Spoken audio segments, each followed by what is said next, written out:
Hello guys, welcome back to my channel. இன்னைக்கு நாம சௌபாக்கியவதி டிராமாவோட 5th part video தான் பார்க்க போறோம். வீடியோக்குள்ள போறதுக்கு முன்னாடி மறக்காம அந்த வீடியோக்கு ஒரு லைக் போட்டுருங்க. ஸ்டார்டிங் சீன்ல நம்ம சைக்கோ ஹீரோவை வேணும்னே பாட்டி கோவப்படுத்திக்கிட்டு இருந்துச்சு. அவன் ஒரு கட்டத்துக்கு மேல சேர் எடுத்து அப்படியே தூக்கி அடிச்சிருப்பான். அதுக்கப்புறமா தான் தெரியுது அவன் உண்மையிலே அடிக்கல, அது எல்லாமே கனவு. அப்படி அடிக்கிற அளவுக்கு அவனுக்கு கோவம் வந்திருக்கு. இருந்தாலும் கண்ட்ரோல் பண்ணிட்டு அப்படியே உட்காந்துருக்கான். பாட்டியும் வேணும்னே வெறுப்பேத்துதுங்கிறது தெரிஞ்சுக்கிட்டு இதுக்கப்புறம் நம்ம இங்க இருந்தா சரியா வராது, கோவத்துல பாட்டியை போட்டுக்கிட்டு தள்ளிடுவோம், அதனால நம்ம இங்க இருந்து கிளம்பிடலாம் அப்படின்னு சொல்லிட்டு எனக்கு ஒரு இம்பார்ட்டன்ட் மீட்டிங் இருக்கு, அதனால நான் கிளம்புறேன் பாட்டி அப்படின்னு சொல்லிட்டு அவன் கிளம்பிடுறான் ஆஃபீஸ்க்கு. போடா போடா, எவ்வளோ நாள் தான் நீ இப்படி வந்து எஸ்கேப் ஆகுறேன்னு நானும் பார்க்குறேன். இந்த வீட்டில் தானே இருக்க போறேன், உன்னை வச்சு செய்யாம விட மாட்டேன் அப்படின்னு பாட்டியும் மனசுக்குள்ளேயே சொல்லிக்கிட்டு இருக்கு. கொஞ்ச நேரம் கழிச்சு சியாவோட ரூமுக்கு பாட்டி போய் சியாவை கூப்பிட்டுக்கிட்டு இருக்கா. ஆனால் அவன் எங்கேயுமே காணோம். ஆனால் இவன் எல்லாத்தையும் இங்கே கேமரா மூலமா பார்த்துக்கிட்டு இருக்கான். இந்த பாட்டி இருக்கே, நான் எத்தனை தடவை சொல்லியிருக்கேன் இப்படி திறந்த வீட்டுக்குள்ள ஏதோ நுழையிற மாதிரி நுழையக்கூடாது அடுத்தவங்க ரூம்லன்னு. ஆனால் இந்த பாட்டி கேட்க மாட்டேங்குதே அப்படின்னு சொல்லிட்டு திட்டிக்கிட்டு இருக்கான். அதே மாதிரி அங்கே வந்து நம்ம சியாவும் வரா. என்னாச்சு பாட்டி, ஏன் நீங்க இங்க வந்தீங்க அப்படின்னு சொல்லிட்டு கேட்டா, வாமா உனக்கு நான் எண்ணெய் வச்சு விடுறேன் அப்படின்னு சொல்லிட்டு கூப்பிட்டு உட்கார வச்சிட்டு இருக்கு. ஆனா அதெல்லாம் வேணாம் பாட்டின்னு சொல்றேன். ஏமா அப்படி சொல்றேன், இங்க பாரு தலைமுடியெல்லாம் எண்ணெய் வைக்காம எப்படி இருக்கு, வா உனக்கு நான் தலைக்கு எண்ணெய் வச்சு விடுறேன் அப்படின்னு சொல்லிட்டு உட்கார வச்சிட்டு இருக்கு. ஆனா உண்மையிலே பாட்டியோட பிளான் என்னன்னா, அன்னைக்கு ஒரு நாள் லஞ்சுக்கு வரும்போது பாட்டி வந்து சியாவை தேடிட்டு வந்துச்சுல, ரூமுக்கு வந்து பார்க்கும்போது அவ படுத்து தூங்கிட்டு இருந்திருப்பா. அப்போ வந்து கழுத்துல ஒரு காயம் இருந்திருக்கும், அதை பாட்டி கவனிச்சிருக்கும். ஸோ அப்படி ஒருவேளை நம்ம பார்த்தது நிஜம்னா அவளோட கழுத்துல இன்னமும் அந்த காயம் இருக்கும். அப்படி ஒருவேளை அந்த காயம் இருந்துச்சுன்னா அது எப்படி ஏற்பட்டுச்சுன்னு நம்ம இவகிட்ட கேட்கணும் அப்படிங்கிறதுக்காகவே தான் வந்திருக்கு. அதே மாதிரியே முடிய நீக்கி பார்க்குது, அங்கே அவளோட கழுத்தில் காயம் இருக்கத்தான் செய்யுது. எப்படிம்மா சியா அந்த காயம் ஏற்பட்டுச்சு அப்படின்னு சொல்லிட்டு கேட்குது. அது வந்து பாட்டி அது அப்படின்னு சொல்லிட்டு இவ இழுக்கிறா. சொல்லுமா, அதான் கேட்குறாங்கல்ல பாட்டி, சொல்லு அந்த காயம் எப்படி வந்துச்சு அப்படின்னு இவனும் கேமராவை பார்த்து பேசிகிட்டு இருக்கான். அப்போ தான் நமக்கு ஒரு ஃப்ளாஷ்பேக்கை காட்டுறாங்க. கல்யாணம் பண்ண புதுசில் அம்மா கிட்ட கால் பண்ணி ஹீரோயினை பேசிகிட்டு இருப்பா. அப்போ தான் இவனும் வந்து ஆசையாக பொக்கையெல்லாம் எடுத்துகிட்டு வந்து பொண்டாட்டியை பார்க்கறதுக்காக வந்திருப்பான். அப்படி அவன் வரும்போது இவ காலில் பேசிகிட்டு இருப்பா. இருந்தாலும் புருஷன் வரானே அப்படின்னு சொல்லிட்டு அம்மா கிட்ட நான் அப்புறமா பேசுகிறேம்மா அப்படின்னு சொல்லிட்டு காலை கட் பண்ணிடுப்பா. ஆனால் அது ஒரு குத்தம்ட்டு இவன் என்ன பண்ணுறான்னா, நீ யார்கிட்டம்மா பேசுன அப்படின்னு சொல்லிட்டு கேட்குறான். இவளும் வந்து அம்மா கிட்ட பேசுனேன்னு சொல்கிறா. அம்மா கிட்டையா? ஆனால் நான் உன் கூட இருக்கும்போது எதுக்குமா உனக்கு அம்மா கிட்டலாம் பேச தோணுது அப்படின்னு சொல்லிட்டு கேட்குறான். என்னங்க நீங்கள் அப்படின்னா எங்கள் அம்மா கிட்ட கூட நீங்கள் பேச வேணான்னு சொல்ல வரீங்களா? சரி ஓகே, இதுக்கப்புறம் நான் பேசலை அப்படின்னு சொல்லிடுவா. ஓகே அப்படின்னு சொல்லிட்டு ஹேர் ஸ்ட்ரைட்னரை வச்சு சுட்டு விட்டுருப்பான். இப்படி தான் அந்த காயம் ஏற்பட்டிருக்கும் அவளுக்கு. இப்போ பாட்டி கேட்டுட்டு இருக்கு. சொல்லுமா, கேட்டுட்டு இருக்கேன்ல, எப்படி இந்த காயம் பட்டுச்சு அப்படின்னு கேட்குது.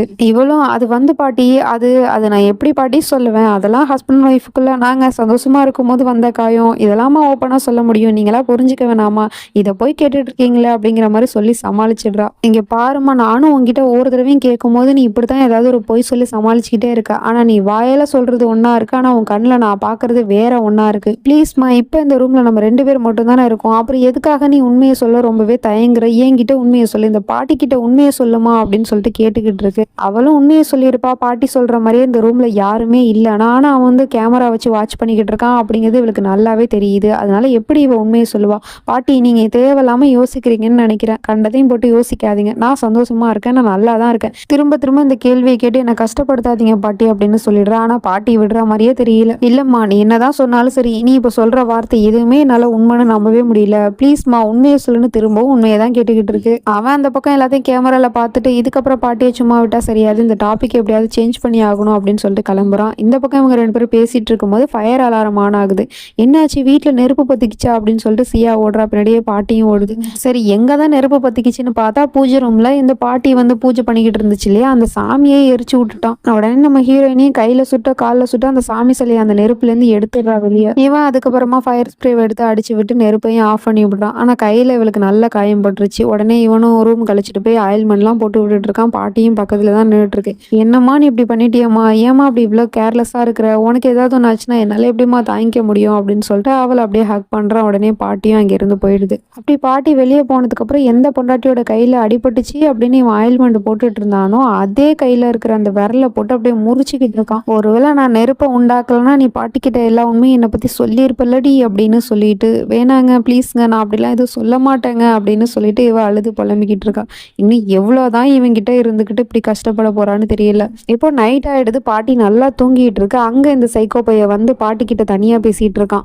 எதுக்காக நீ இப்படி என்ன கோவப்படுத்தி பாக்குற, ஒரு அளவுதான் பாட்டி, நானும் பொறுமையா இருப்பேன், ஆனா நீ வந்ததுல இருந்து ரொம்ப ஓவரா பண்ணிக்கிட்டு இருக்க, ஆனா என்னால இதுக்கு மேல உன்னை பொறுமையா விட்டு வைக்க முடியாது, இப்பவே உன் கதையை முடிச்சிடுறேன் அப்படின்னு சொல்லிட்டு அங்க இருக்கிற பில்லோவை எடுத்து அப்படியே பாட்டியோட முகத்துல வச்சு அமுக்க போறான். அதே சமயம் இந்த பக்கம் நம்ம ஹீரோயினையும் வந்து தேடிக்கிட்டு வரா. புருஷனை காணமே, இல்ல நடுராத்திரிலாம் அவன் எங்க போனா, பாத்ரூம்லயும் காணமே அப்படின்னு சொல்லிட்டு வீடு ஃபுல்லா தேடிக்கிட்டே வரா. அதுக்கப்புறமா தான் யோசனை வருது, ஒருவேளை பாட்டி ரூமுக்கு போயிருப்பானோ, பாட்டி ஏதாவது பண்ணியிருப்பானோ காணும் அப்படின்னு சொல்லிட்டு அங்க ஓடி வரா. இவனும் பில்லோ வச்சு அமுக்க போறான், அவளும் கரெக்டா வந்து பாக்குறா. ஆனா ஜஸ்ட் மிஸ்ல எஸ்கேப் ஆயிட்டான். அங்க அவனை காணோம். பாட்டி மூடிதான் படுத்திருக்கு. நல்ல வேளை அவன் இங்கே வரல. ச்சே, நான் கொஞ்ச நேரத்துல என் புருஷனை தப்பா நினைச்சிட்டேனே அப்படின்னு சொல்லிட்டு பாட்டிக்கு போர்வையெல்லாம் போத்தி விட்டுட்டு அவ கிளம்பிடுறா. ஆனா அவன் எங்கேயுமே போகல, அந்த பாத்ரூம்ல தான் ஒளிஞ்சிருக்கான். அவ போனதுக்கு அப்புறம் வெளியே வரான். ச்சே, தப்பிச்சிருச்ச பாட்டி, என் பொண்டாட்டியால நீ இன்னைக்கு தப்பிச்ச பாட்டி. நீ இதுக்கப்புறமும் சேட்டை பண்ண அப்புறம் நான் உன்னை சும்மா விட மாட்டோம். உன் உயிரை காப்பாத்திக்கோ, உனக்கு ஒரு சான்ஸ் கொடுத்துட்டு போறேன், அதை நல்லபடியா காப்பாத்திக்கோ அப்படின்னு சொல்லிட்டு அவன் இங்க இருந்து போயிடுறான். இப்ப மார்னிங் ஆயிடுச்சு. பொண்டாட்டிக்காரி தூங்கிட்டு இருக்கா. அவள் அப்படியே பக்கத்துல உட்காந்து ரசிச்சு பாத்துக்கிட்டு இருக்கான். நீ எவ்வளவு அழகா இருக்க தூங்கும் போதும் கூட அப்படின்னு சொல்லிட்டு அவளை அப்படியே கிஸ் பண்ண வருவான். டக்குன்னு ஏதோ சவுண்டு கேக்குது. கிச்சன்ல இருந்து பாட்டி தான் ஏதோ போட்டு உருட்டிக்கிட்டு இருக்கு. பாட்டி காலையிலே ஆரம்பிச்சிட்டே அதை வர உனக்கு அப்படின்னு சொல்லிட்டு இவன் கிச்சனை நோக்கி போறான். அங்க போய் பார்த்தா பாட்டி அலங்கோலையா வச்சிருக்கு கிச்சன் எல்லாம். இவனுக்கு வந்து ஓசிடி ப்ராப்ளம் இருக்கிறதுனால எல்லாமே நீட்டா இருக்கணும், கிளீனா இருக்கணும்னு எதிர்பார்ப்பான். ஆனா பாட்டி கிச்சனே ஒரு வழி பண்ணி வச்சிருக்கு. என்ன பாட்டி நீங்க இப்படி எல்லாம் பண்ணிக்கிட்டு இருக்கீங்க? கிச்சன்ல காலையிலே உங்களுக்கு என்ன வேலை அப்படின்னு சொல்லிட்டு கேட்டா, நான் பாயாசம் பண்ணலான்னு வந்தேன்ப்பா, நான் இந்த சர்க்கரையை காணோம், நெய்யை காணோம், எதுவுமே இந்த வீட்டுல இல்லையா அப்படின்னு சொல்லிட்டு புலம்பிக்கிட்டு இருக்கு. அவனுக்கு பயங்கரமா கோவம் வருது. இந்த மாதிரி கோவம் வரணுங்கிறதுக்காக தானே நான் வேணும்னே பண்றேன் அப்படின்னு சொல்லிட்டு பாட்டி பிளான் பண்ணி தான் அதெல்லாம் பண்ணிக்கிட்டு இருக்கு. அவனும் ஒன்னொன்னா எடுத்து அரேஞ்ச் பண்ணிக்கிட்டு இருக்கான். பாட்டி ஒன்னொன்னா எடுத்து கழிச்சு போட்டுக்கிட்டே இருக்கு. அதுக்கப்புறம் ஒரு மிளகாத்தூள் டப்பாவை எடுத்து கீழே போட்டுருச்சு. ஃபுல்லா கொட்டி கிச்சனே அசிங்கமா போயிடுச்சு. அவனுக்கு வந்த கோவத்துக்கு பாட்டி அப்படியே அங்க இருக்கிற ஒரு ஷாலை எடுத்து கழுத்துல சுத்தி அப்படியே சாகடிக்க போறான். நல்ல வேலை இது எல்லாமே கனவு. இந்த மாதிரி தான் பண்ணுவான். அவனோட கண்ட்ரோலை மீறிட்டா அப்படிங்கறது தான் நமக்கு காமிச்சுக்கிட்டு இருக்காங்க. அதுக்கப்புறம் அந்த மிளகாவோட நெடி ஏறி அப்படியே அவன் இருமிக்கிட்டே இருக்கிறான். ரொம்ப அந்த சவுண்டு கேட்டு நம்ம ஹீரோயினே அங்க வந்துடுறா. இவன் இருமிக்கிட்டு இருக்கிறத பார்த்துட்டு என்னாச்சுங்க உங்களுக்கு, ஒன்றும் பிரச்சனை இல்லையே அப்படின்னு சொல்லிட்டு பாக்குறா. அப்பதான் தெரியுது கீழே மிளகாத்தூள் கொட்டி கிடக்கு அப்படின்னு. பாட்டி எதுக்காக மிளகாத்தூளை கீழே கொட்டி வச்சிருக்கீங்க? இவருக்கு இதெல்லாம் ஒத்துக்காது, அலர்ஜி ஆயிடும். ஏன் பாட்டி இப்படிலாம் நீங்க பண்ணிக்கிட்டு இருக்கீங்க அப்படின்னு சொல்லிக்கிட்டே புருஷனை சமாதானம் பண்ணிக்கிட்டு இருக்கா. அதுக்கப்புறம் அவனும் கொஞ்ச நேரம் இருமிட்டு இருந்தவன் டக்குன்னு சிரிக்க ஆரம்பிச்சிட்டான். சிரிச்சுட்டு, அட விடுமா விடுமா, பாட்டி ஏதோ பாயாசம் பண்ணணும்னு தானே இங்க வந்திருந்தாங்க. ஸோ திடீர்னு கை தவறி கொட்டினதுக்கு யார் என்ன பண்ண முடியும்? அதனால நீ அவங்கள எதுவும் சொல்லாத. பை பை பாட்டி, நீ நல்லா பாயாசம் பண்ணி வை அப்படின்னு சொல்லிட்டு அவன் இங்க இருந்து போயிடுறான். எந்த அளவுக்கு கோவத்தை கட்டுப்படுத்திக்க முடியுமோ அந்த அளவுக்கு கட்டுப்படுத்திக்கிட்டு தான் இருக்கான். ஆனா பாட்டியும் வேணும்னே தான் பண்ணிட்டு இருக்கு, இவனோட உண்மையான சுயரூபத்தை வெளிக்கொண்டு வரணும்னு. கொஞ்ச நேரம் கழிச்சு ஹீரோயின் நீ பாட்டியோட துணியெல்லாம் எடுத்து பேக் பண்ணிக்கிட்டு இருக்கா. எதுக்காக என்னோட துணியெல்லாம் நீ எடுத்து பேக் பண்றேன்னு பாட்டியும் வந்து கேட்டுக்கிட்டு இருக்கு. நாங்க ரெண்டு பேரும் வெளியே போறோம் பாட்டி, பிசினஸ் மீட்டிங் விஷயமா. அது வரைக்கும் நீங்க தனியா அப்படி இந்த வீட்டுல இருப்பீங்க, அதனால நீங்க கிளம்புங்க, நாங்க போயிட்டு வந்து வேணா உங்களை அழைச்சிக்கிறோம் அப்படிங்கிற மாதிரி சொல்லிக்கிட்டு இருக்கா. ஆனா உண்மையிலே இவ எங்கேயுமே போல. இவளுக்கு பயம் வந்துருச்சு. ஏன்னா பாட்டி ஒண்ணு கிடக்க ஒண்ணு பண்ணிக்கிட்டே இருக்கு. அது நம்ம புருஷனுக்கு கோவம் வந்து பாட்டி ஏதாவது பண்ணிட்டானா என்ன பண்றது அப்படின்னு சொல்லிட்டு தான் பாட்டி இங்க இருந்து அனுப்பணும், பாட்டி இங்க இருக்கிறது சேஃப் இல்ல அப்படின்னு சொல்லிட்டு தான் அவ வந்து பேக் பண்ணிக்கிட்டு இருக்கா பாட்டி இங்க இருந்து கிளப்புறதுக்கு.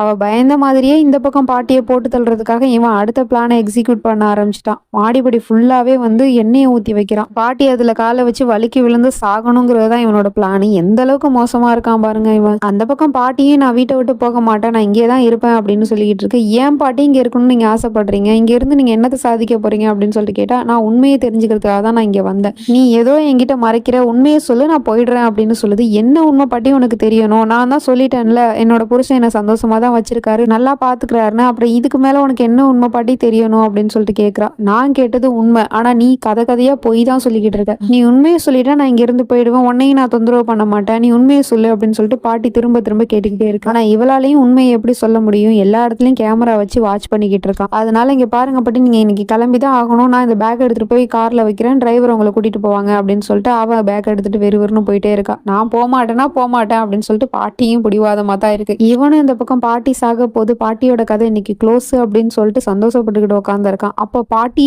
அப்படின்னு சொல்லிட்டு நம்ம ஹீரோயினி கத்துற சவுண்டு கேக்குது. எதிர்பார்த்த சத்தம் வந்துருச்சு. பாட்டி கதை க்ளோஸ், பாட்டி நீ போயிட்ட, பாட்டி நீ போயிட்ட அப்படின்னு சொல்லிட்டு ரொம்பவே மெதுவா டான்ஸ் ஆடிக்கிட்டே அப்படியே நடந்து வந்துகிட்டு இருக்கான். அதுக்கப்புறமா அங்க பார்க்கும் போதுதான் தெரியுது அந்த எண்ணெயில வலிக்கி விழுந்தது பாட்டி ஒண்ணும் இல்ல, ஹீரோயினி தான் அப்படின்னு. இவன் உடனே பதறி போயிடுறான். ஓடி போய் உடனே பொண்டாட்டியை தூக்கிக்கிட்டு, நீ எதுக்காகமா இங்க வந்த, உன்னை யாருமா இங்க வர சொன்னா, உனக்கு அடிபட்டுருச்சு, இங்க பாரு ரத்தம்லாம் வருது அப்படின்னு சொல்லிட்டு பதறி போறான். அந்த சவுண்டு கேட்டு பாட்டியும் மாடிப்படியில இறங்கி வந்துகிட்டு இருக்கு. ஆனா அங்க எண்ணெய் ஊத்தி வச்சிருக்காங்க அப்படிங்கறத பாட்டியும் பாத்துருச்சு. யார் இங்க எண்ணெய் ஊத்தி வச்சிருந்தா அப்படின்னு சொல்லிட்டு ரொம்பவே சேஃபா அப்படியே பிடிச்சிக்கிட்டே கீழே இறங்கி வருது. அதுக்குள்ள இவனும் என்னமா உனக்கு இப்படி அடிபட்டுருச்சேமா அப்படின்னு சொல்லிட்டு பொண்டாட்டி ஹாஸ்பிட்டல் தூக்கிட்டு போறான். பாட்டியும் பின்னாடியே போய் நானும் வரேன்னு சொல்லுது. இல்ல நான் என்னோட பொண்டாட்டியை காப்பாத்த போறேன் அப்படின்னு சொல்லிட்டு கூட்டிட்டு போயிடுறான் அவசர அவசரமா. உங்ககிட்ட இருந்தாண்டா ஃபர்ஸ்ட் அவளை காப்பாத்தணும் அப்படின்னு சொல்லிட்டு பாட்டி வீட்டுக்கு கால் பண்ணி விஷயத்த சொல்லிடுது.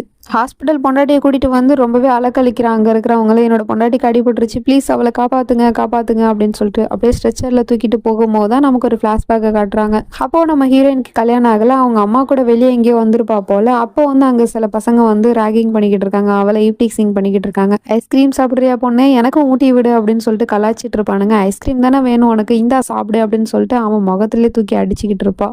அம்மாவும் சமாதானம் பண்ணி கூட்டிட்டு போவாங்க. வாமா எதுக்குமா தேவையில்லாம பிரச்சனை, இவனுங்க கிட்டலாம் சண்டை போடாதம்மா வாமா அப்படின்னு சொல்லிட்டு அழைச்சிட்டு போயிடுவாங்க. அப்போ அந்த இடத்துக்கு ஒரு கார் வந்து ஸ்டாப் ஆகுது. வேற யாரும் இல்லை, அதுலேருந்து இறங்குறது நம்ம ஹீரோ தான். கட்டிக்க போற பொண்ணுகிட்ட வம்புழுத்தா சும்மா இருப்பான். ஆனா உனக்கு ஐஸ்கிரீம் தானே வேணும், நான் உனக்கு பியரே வாங்கி தரேன் வா என் கூட அப்படின்னு சொல்லிட்டு அழைச்சிட்டு போயிடுறான். அவனோட டார்க் ரூம்க்கு அழைச்சிட்டு போய் அந்த 3 பேரையும் கட்டி போட்டு, ஏன்டா எவ்வளோ திமிரு இருந்தா என்னோட சியா கிட்ட நீங்க வம்பிழுத்திருப்பீங்க அப்படின்னு சொல்லிட்டு அவனுங்களை கட்டி போட்டு பனிஷ்மெண்ட் கொடுத்துக்கிட்டு இருக்கான். பேட்டால அவனுங்களை போட்டு அடி அடின்னு அடிச்சுக்கிட்டு இருக்கான். பக்கத்துல இருக்கிறது யாரு, போலீஸ்காரவர். இருந்தாலும் அவர் எல்லாத்தையும் வேடிக்கை தான் பாக்குறாரு, ஏன்னா அவர் இவனோட ஆளு. இப்போ பிரசன்ட் லைஃப்ல நம்ம ஹீரோயினுக்கு ட்ரீட்மெண்ட் பண்ணிக்கிட்டு இருக்காங்க டாக்டர். அவங்க கிட்ட போய் என் பொண்டாட்டி ரொம்ப நேரமா கண்ணை மூடிட்டு இருக்கா டாக்டர், எப்போதான் டாக்டர் கண்ணை திறப்பா அப்படின்னு சொல்லிட்டு கேட்டுட்டு இருக்கான். என்னோட பொறுமையா தான் கண்ணை திறப்பாங்க, இப்போதானே ட்ரீட்மெண்ட் முடிஞ்சிருக்கு, ஸோ கொஞ்சம் பொறுமையா இருங்க அப்படின்னு சொல்லிட்டு அவங்க அங்கிருந்து போயிடுறாங்க. இந்த பக்கம் அவன் பண்றது எல்லாத்தையுமே பாட்டி பார்த்துக்கிட்டு தான் இருக்கு. எல்லாத்துக்குமே காரணம் நீதாண்டா, என்னோட பேத்தியோட இந்த நிலைமைக்கு நீதாண்டா காரணம், உன்னை இதுக்கு மேல சும்மா விட்டா சரியா வராது, உனக்கு தண்டனை இன்னைக்கே நான் வாங்கி கொடுக்குறேன், அதுவும் இப்போவே அப்படின்னு சொல்லிட்டு யோசிச்சுட்டு அந்த பக்கமா போன டாக்டரை கூப்பிட்டு பாட்டி எல்லா உண்மையும் சொல்லிக்கிட்டு இருக்கு, என்னோட பேத்தியை காப்பாத்துங்க அப்படின்னு. அதான் ட்ரீட்மெண்ட் பண்ணியாச்சு, காப்பாத்தியாச்சு, நீங்க எதுக்கும் பயப்படாதீங்க, உங்க பேத்திக்கு எதுவும் ஆகாது அப்படின்னு டாக்டர் சொல்றாங்க. டாக்டர் நான் காப்பாத்துங்கன்னு சொன்னது அவங்கிட்ட இருந்து காப்பாத்துங்கன்னு சொன்னேன் அப்படின்னு சொல்றது, என்ன நீங்க சொல்றீங்க எனக்கு புரியல அப்படின்னு சொல்றாங்க. அவன் தான் டாக்டர் என்னோட பேத்தியை இந்த நிலைமைக்கு ஆக்குனா, என்னோட பேத்தியை ஒவ்வொரு நாளும் சித்திரவதை பண்ணிக்கிட்டு இருக்கான், கொடுமை பண்ணிக்கிட்டு இருக்கான். ஆனா என்னோட பேத்தியும் வாயை திறந்து எந்த உண்மையுமே சொல்ல மாட்டேங்கிறா. நீங்க மனசு வச்சா என்னோட பேத்தியை காப்பாத்தலாம், அவனோட உண்மையான சுயரூபத்தை இந்த உலகத்துக்கு முன்னாடி கொண்டு வரலாம், ப்ளீஸ் எனக்கு உதவி பண்ணுங்க அப்படின்னு சொல்லிட்டு பாட்டி கையெடுத்து கும்பிட்டு கெஞ்சி கேட்டுக்கிட்டு இருக்கு. உடனே அவங்களும் தான் கையில வச்சிருக்க ஃபைல புரட்டி பாக்குறாங்க. அப்பதான் ஒரு உண்மை தெரிய வருது. நம்ம ஹீரோயினியை ஒவ்வொரு நாளும் கொடுமைப்படுத்திருப்பான் இல்லையா, அதுக்கெல்லாம் ட்ரீட்மெண்ட் பண்றதுக்கு இந்த ஹாஸ்பிட்டலுக்கு தான் வந்திருக்காங்க. அதுவும் இவங்க கிட்ட எப்படி அடிபட்டுச்சுன்னு கேட்டா ஒவ்வொரு நாளுமே ஒரு பொய்யான கதையை தான் நம்ம ஹீரோயினி சொல்லிட்டு இருப்பா. இந்த மாதிரி நான் அடுப்புல சுட்டுக்கிட்டேன், தெரியாம கையில எண்ணெய் ஊத்திருச்சு, தெரியாம நான் கீழே விழுந்துட்டேன், பாத்ரூம்ல வலிக்க விழுந்துட்டேன், அப்படி இப்படின்னு ஒவ்வொரு சாக்கா சொல்லிட்டு இருந்திருப்பா. இப்போ இந்த பாட்டி சொல்லும் போதுதான் தெரியுது அந்த காயம் எதுவுமே எதிர்ச்சியா ஏற்படல, எல்லாமே இவனாலதான் ஏற்பட்டிருக்கு அப்படின்னு. ஏன்னா இந்த 2 மாசத்துல கிட்டத்தட்ட 10 தடவைக்கு மேல இந்த ஹாஸ்பிட்டலுக்கு வந்திருக்காங்க ட்ரீட்மெண்ட்டுக்காக. ஆனா ஒவ்வொரு தடவையுமே உங்க பேத்தி அப்போ போய் தான் சொல்லியிருக்காளா, இவனை நான் சும்மா விட மாட்டேன், நீங்க ஒன்றும் கவலைப்படாதீங்க நான் பாத்துக்கிறேன் இவனை அப்படின்னு சொல்லிட்டு கால் பண்ண ஆரம்பிச்சிட்டாங்க. போலீஸ்க்கு கால் பண்ணி விஷயத்த சொல்றாங்க. ஆனா போலீஸ்காரன் அவனோட ஆளுங்கிறது இவங்களுக்கு தெரியல. அவன் சும்மா இருப்பானா. உடனே இந்த டாக்டரை ஹீரோ கிட்ட மாட்டி விட்டுட்டான். இவங்க தான் உங்க மேல கம்ப்ளைண்ட் கொடுத்தது, என்ன ஏதுன்னு பாத்துக்கோங்க அப்படின்னு சொல்லிட்டு அம்போன்னு இவங்கிட்ட விட்டுட்டு அவன் பாட்டுக்கே போயிடுறான் அந்த போலீஸ்காரன். இவன் அவங்கள பார்த்துட்டு, என்னங்க டாக்டரே உங்ககிட்ட நாங்க ட்ரீட்மெண்ட்டுக்காக தானே வரோம், அப்ப நீங்க அந்த வேலையை மட்டும் தானே பார்க்கணும், அதை விட்டுட்டு எதுக்கு இந்த சிபிசிஐடி வேலைலாம் பாக்குறீங்க, உங்களுக்கு இது தேவையா, நீங்க எதுக்காக அடுத்த குடும்பத்துல என்ன நடக்குதுன்னு நோண்டி பார்த்துக்கிட்டு இருக்கீங்க, உங்க குடும்பத்துல என்ன நடக்குது நாங்க ஏதாவது பாக்குறோமா, நான் பார்ப்பேன், மத்தவங்க பாக்குறாங்களோ இல்லையோ நான் பார்ப்பேன், காட்டட்டுமா அப்படின்னு சொல்லிட்டு அவனோட போனை காட்டுறான். அந்த போன்ல இவங்க ஃபேமிலியா இருக்கிற வீடியோ தான் இருக்கு. இந்த வீடியோ உனக்கு எப்படி கிடைச்சிச்சு அப்படின்னு சொல்லிட்டு கேட்கும்போது, ஏன்னா நான் ஒரு கேமிங் கம்பெனி வச்சிருக்கேன், இன்டர்நெட்டோட